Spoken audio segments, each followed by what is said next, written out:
जब 11 साल पहले भारत ने संयुक्त राष्ट्र में दुनिया में योग दिवस मनाने का प्रस्ताव रखा था, तब 175 देशों ने इसका समर्थन किया था। भारत के प्रधानमंत्री नरेंद्र मोदी ने दुनिया के सामने जो प्रस्ताव रखा था, उससे आज करोड़ों लोग जुड़े हैं और मानव जीवन की एक नई और स्वस्थ शुरुआत कर रहे हैं। 21 जून 2025 को प्रधानमंत्री मोदी ने विशाखापट्टनम में योग कर फिर से दुनिया को संदेश दिया और इस बार के योग दिवस की थीम रखी गई yoga for one earth one health.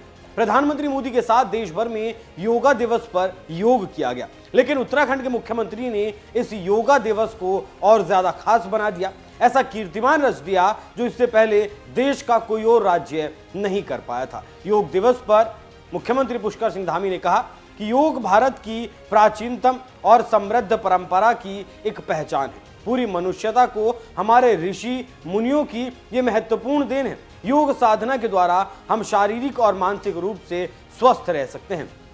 इसके साथ ही साथ 11वें अंतर्राष्ट्रीय योग दिवस के मौके पर सीएम धामी ने प्रदेश के लिए योग नीति की घोषणा कर दी है और ये घोषणा 8 देशों के प्रतिनिधियों के सामने की गई। इस नीति की बदौलत उत्तराखंड को वैश्विक गणतव्य के रूप में विकसित किया जाएगा। इस नीति के तहत योग और वेलनेस सेंटर को स्थापित करने के लिए 20 लाख रुपए तक की सब्सिडी देने की बात कही गई है।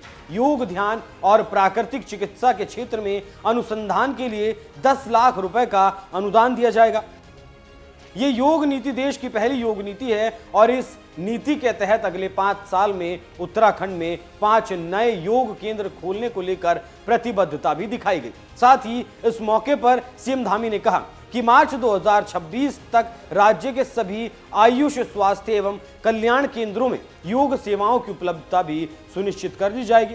उत्तराखंड को योग और स्वास्थ्य की वैश्विक राजधानी बनाना हमारी प्रतिबद्धता है और ऐसा करने वाला उत्तराखंड देश का पहला राज्य बना है। ये मुख्यमंत्री की प्रतिबद्धता को दिखाता है जो उन्होंने मानव कल्याण के लिए की है। बाकी अगर इस योग दिवस की बात करें तो इस बार इस योग दिवस पर 17 गिनीज वर्ल्ड रिकॉर्ड्स बने हैं और दुनिया ने भारत की इस सभ्यता को जश्न के रूप में मनाया। 27 सितंबर 2014 को पहली बार योग दिवस का प्रस्ताव प्रधानमंत्री नरेंद्र मोदी ने संयुक्त राष्ट्र के सामने रखा था, जिसके लिए 21 जून का दिन चुना गया। योग शब्द संस्कृत से लिया गया है जो शरीर और चेतना के मिलन का प्रतीक है। योग दिवस मनाया जाता है जिससे लोगों को इसके प्रति जागरूक किया जा सके और उनके भीतर की चेतना को जगाया जा सके। बाकी जाते जाते सुनिए उत्तराखंड के मुख्यमंत्री पुष्कर सिंह धामी ने इस योग दिवस के मौके पर और क्या कुछ कहा।